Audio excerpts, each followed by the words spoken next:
In 2022 was daar 5 miljoen mense in Suid-Afrika bokant die ouderdom van 60, wat maak dat dit 'n 9,2% van die populasie was.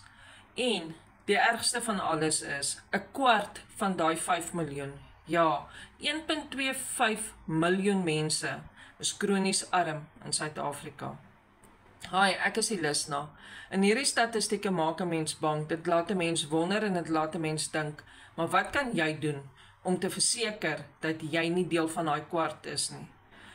Ek het my hand op die Blouprint-sisteem gesit en dis hoekom ek met dit begin het, want dis 'n proven system, hy's 100% profit en dis 'n 2 ure werksdag. Wat amazing is, want nou hoef jy nie die hele dag te sit en werk van 9 tot 5 op jou ou dag nie, maar jy kan nog steeds 2 ure insit op 'n dag, die res van die dag geniet waarmee jy wil besig wees en verseker weet, maar hierdie stelsel gaan vir jou werk terwyl jy doen waarvoor jy lief is om te doen of wat jy graag wil doen.